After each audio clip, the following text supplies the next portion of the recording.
يتحل الخريطة وتغزل الأراضينا وبلدان شمال أفريقيا والعرب والمسلمين وتتفكر الماضي، تقول إيه يا حسرة من كانت الدول هذه عظيمة وكانوا هما اللي يحتلوا في أوروبا، وأوروبا هذه كانت تسلف الفلوس منهم وكانوا ياخذوا حتى في العلم منا، والموضة كانت عندهم كي تلبس حاجة يلبسوها المسلمين. تقول الله يرحم أيام الخلفاء الراشدين، والله يرحمك يا طارق بن زياد، يوم ما كانت أيامك أيام عز، يوم اللي حرقت السفن بتاعك وقلت لجيشك البحر وراءكم والعدو أمامكم. تسكر الخريطة كي تتذكر حالنا اليوم وكي تشوفنا توا كيفاه ولينا كلنا نحكيو أجدادنا وأجدادنا وأجدادنا ونتفاخروا بتاريخ أجدادنا، وإحنا قاعدين نضيعوا في موروثهم وتاريخهم اللي بناوه وما حاولناش نبنيو تاريخ كيفهم. وما دام احنا جبدنا على الفاتح والقائد العظيم طارق بن زياد، فقلت خليني نحكي لكم عليه ونستدعوه اليوم بحذانا في الحلقة، خاصة أني نشوف الناس الكل ولاو يقولوا لا هذاك جدي أنا، لا هذاك جدي أنا، وحد ما هو مهتم بتاريخه وشنو عمل باش احنا نعيشوا، وكلها تهزر فقط لصلة الدم. هذا سي طارق، وباش نطرحوا عليه اليوم شوية أسئلة ونعرفوا أصله وفصله وما يعنيناش تاريخه العظيم، كيما قاعد نشوف في مواقع التواصل الاجتماعي والبلبلة الكبرى اللي ولينا عايشين فيها. الناس الكل ناسين تاريخه ولاهين بتفصيلة واحدة، وهي من أين أصلك وفصلك. وأنا نعتذر جدا لسيادتك أيها الفاتح العظيم أني جبتك باش نسألك السؤال التافه العرقي هذا، لأنه بعد موتك المؤرخين واحد يكتب أنك عربي والآخر يكتب أنك بربري وآخرون كتبوا أنك فارسي، وفي الأقسام الثلاثة هذم فيهم اختلافات زادة. فمثلا اللي قالوا أنك بربري اختلفوا زادة، هل أنت من أمازيغ المغرب أم أمازيغي من شرق الجزائر أو غرب تونس؟ أنا نعرف اللي سيدنا محمد صلى الله عليه وسلم كان يحارب في العرقية وزرع فيكم الوحدة تحت راية الإسلام، لأنه كان يعرف أن التعصب هو العدو الأول وهو نواة الفتنة بين الشعوب. نعرف اللي انتوما وقتها لم تكونوا تهتموا بهذه الأشياء، خاطركم بكل بساطة كنتوا تابعين لأشرف الخلق، ولذلك أنا اليوم باش نجيب الكتب ونطلعوا منها على تاريخك قبل أصلك اللي الناس الكل تلوج عليه. وكما قال سيدنا عمر رضي الله عنه أبي الإسلام لا أبا لي سواه، إن افتخروا بقيس أو تميمي، يعني الأب متاعي هو الإسلام وما عنديش أب خلافه. خلي الناس الكل تفتخر بعرقياتها، أما أنا الأب متاعي هو الإسلام. والحقيقة التي لا مجال للشك بعدها أن طارق ابن زياد هو ملك لكل المسلمين وفخر لهم من أيام الرسول صلى الله عليه وسلم إلى يومنا هذا اللي وصل فيه عددنا 2 مليارات إنسان على وجه البسيطة، وكان هو وكل الفاتحين من قبله وبعده وكل الدعاة سبب انتشارنا وكثرة أعدادنا اليوم، وبفضل من الله بالطبيعة. لكن تاريخيا وجب علينا أن ندقق لتبيان الحقيقة لا غير، وليس للتعصب لأي فئة على الأخرى، لأننا وفي الأخير كلنا مسلمون وأعزنا الله بالإسلام. كنا حكينا في تاريخ تونس الجزء الأول أن الفتوحات الإسلامية بدأت عام 648، وكانت أول معركة إسلامية في شمال إفريقيا في مدينة سبيتلا، وقلنا قتل فيها الملك المعروف جرجير. كما ذكرنا أن إفريقية اللي هي تونس ما تفتحتش على مرة واحدة، لكن قاعدة الفتوحات والغزوات تصير على مرات. وحكينا وقتها أن المسلمين ما استقروش في شمال إفريقيا وكانوا يعملوا في غزوات ويرجعوا لمصر. وكما نعرفوا ما فتحت تونس إلا سنة 670 على يد عقبة ابن نافع، وتأسست مدينة القيروان وأصبحت هي مركز الدعوة في شمال إفريقيا. وبعد فتحه الإفريقية وتأسيسه للقيروان تم عزل عقبة ابن نافع وتنصيب أبو المهاجر بن دينار مكانه، واللي كان مولى لمسلمة بن مخلد الأنصاري والي مصر، واللي كان عينه هو بيدو معاوية بن أبي سفيان. نعرفوا لي الفترة هذيك راهي كانت فترة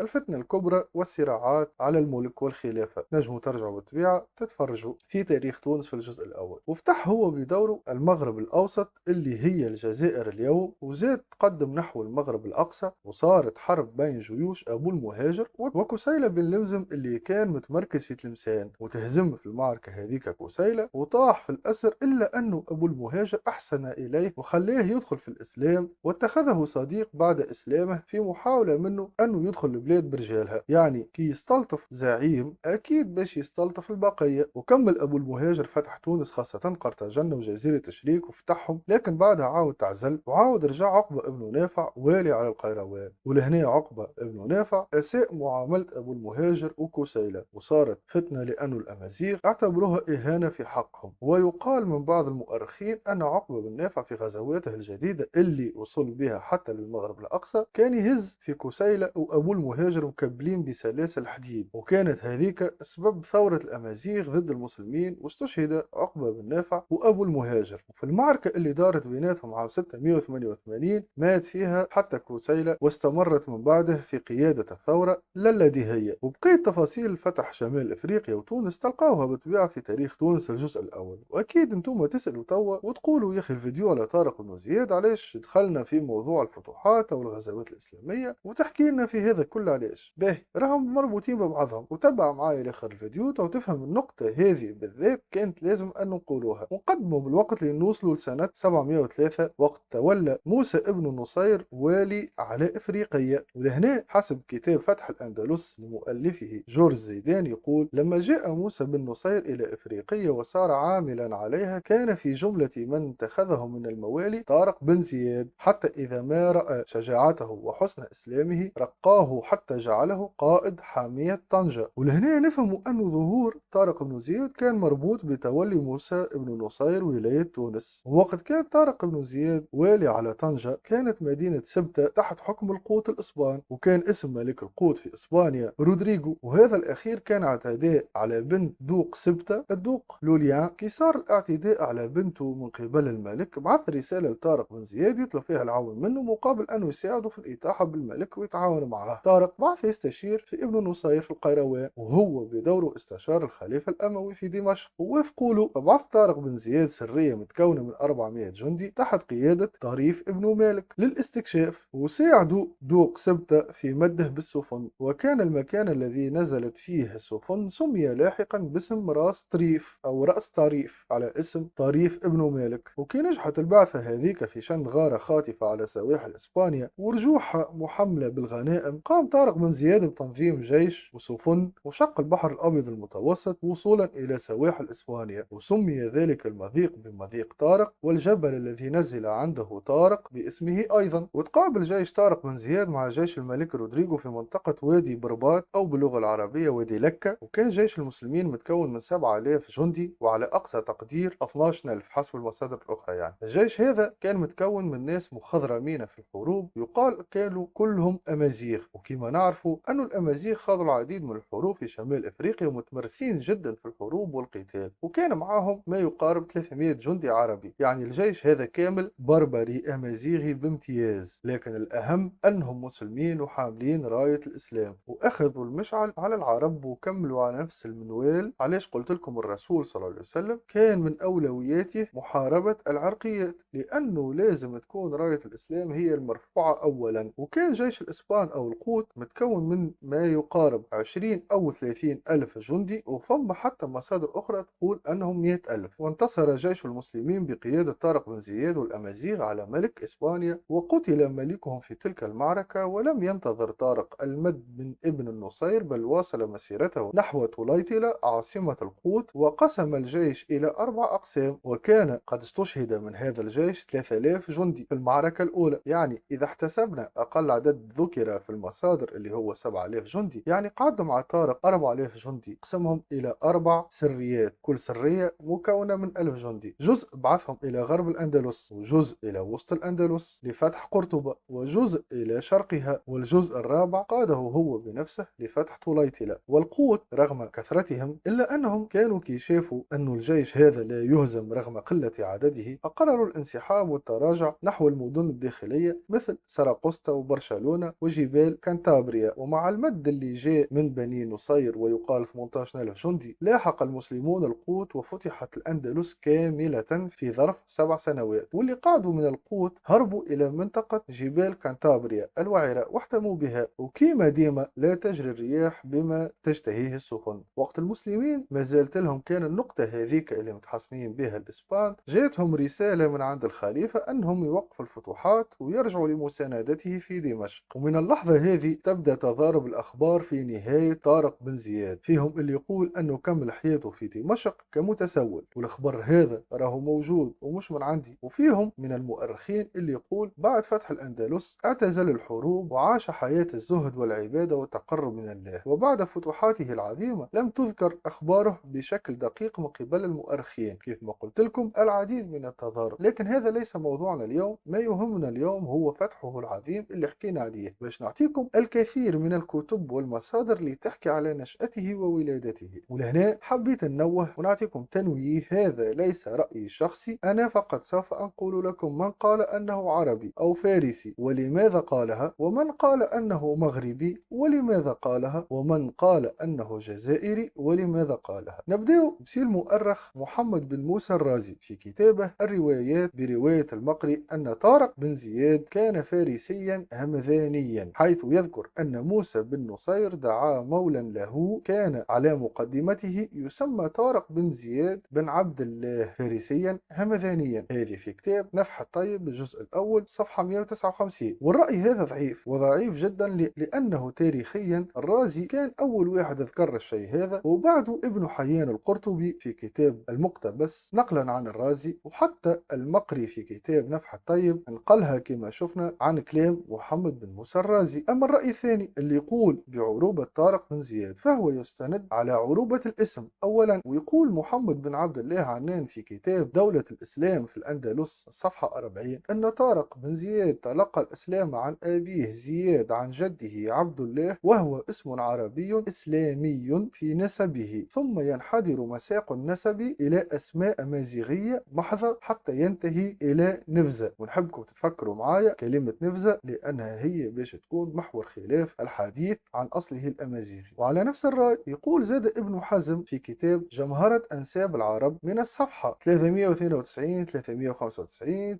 475 476 إن أباه زياد بن عمرو من بني الصائد إحدى بطون قبيلة همدان العربية، واضح همدان العربية. وابن خلكان في الجزء الخامس من كتابه صفحة 320 يرجع نسبه إلى قبيلة الصدف الحضرمية اليمنية. وهناك جماعة أخرى كي يقرأوا لابن خلدون الجزء الرابع الصفحة 188 حينما ذكر طارق بن زياد ذكره باسم طارق بن زياد الليثي. ابن خلدون لم يقل أنه عربي لكنه قال الليثي، فأخذوا تلك الكلمة وقالوا هي إحدى قبائل العرب المعروفة من فروع قبيلة كنانة. لكن هوني في قبيلة الليثي هذه يقول ابن حزم في كتابه الذي ذكرناه جمهرة أنساب العرب أن هناك قبيلة من قبائل زناتة الأمازيغية يسمون ببنو الليث، يعني هذه وضحناها. انطلاقا من هنا نبدأ نحكي على الرأي الثالث أمازيغية طارق بن زياد، وكان أول من قال بأصوله الأمازيغية هو عبد الله محمد الإدريسي في كتاب المؤلف العربي المجلد الخامس صفحة 539 540، وأشار إليه باسم طارق بن عبد الله بن زياد ونامو الزناتي، ولم يقل أنه ابن زياد. هذا أول ذكر. وفي نفس السياق يقول حسين مؤنس في فجر الأندلس الطبعة الأولى صفحة 67 إن أباه زياد أسلم أيام عقبة بن نافع وحسن إسلامه وخالفه ابنه هذا فدخل في خدمة ولاة العرب والمسلمين. ويقول ابن عذارة نقلا عن صالح بن أبي صالح قائلا هو طارق بن زياد بن عبد الله بن ولغو بن ورفحوم بن بزغاسن بن والهاس بن يتومت بن نفزاوة فهو نفزي، وذكر أنه من سبي البربر وكان مولا لموسى بن نصير. هذا ابن عذاري الجزء الثاني صفحة 5 والسادسة. وفي كتاب العصر الجاهلي لمؤلفه الدكتور شوقي فيف صفحة 117 يقول في كلامه طارق بن زياد النفزاوي البربري. وحسين مؤنس في كتاب تاريخ المغرب والأندلس صفحة 61 يقول طارق بن زياد الورفجومي، يعني لهنا عنا النفزاوي البربري النفزي الورفجومي الصدفي، يعني هذوما برشا آراء يقولوا بأمازيغيته. وكل المؤرخين اللي قلنا عليهم مؤرخين صادقين وبحوثهم معتمدة. ولهنا بهذا الوصف الدقيق نجم نقول ونقر بأمازيغية طارق بن زياد استنادا على كل ما سبق. لكن تقعد لنا المشكلة هل هو من أمازيغ المغرب أم أمازيغ شرق الجزائر وغرب تونس؟ المشكلة تتمثل في حكاية نفزة أو نفزاوة، وخاصة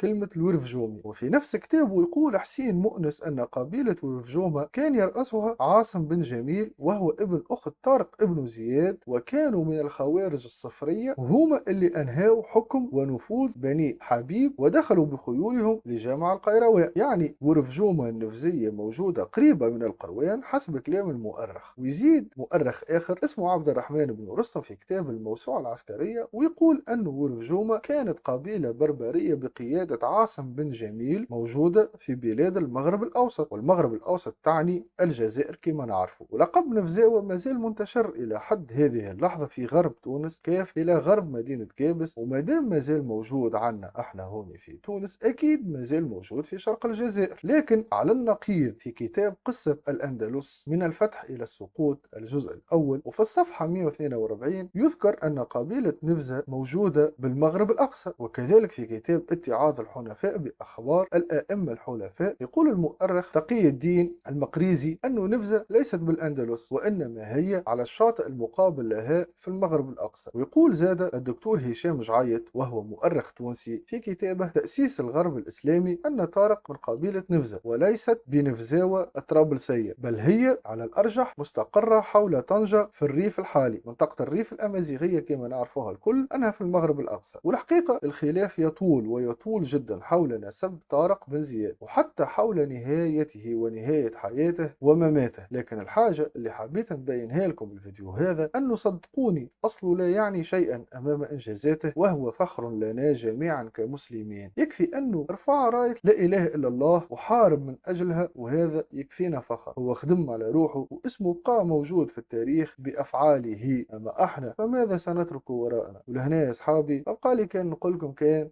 سلام.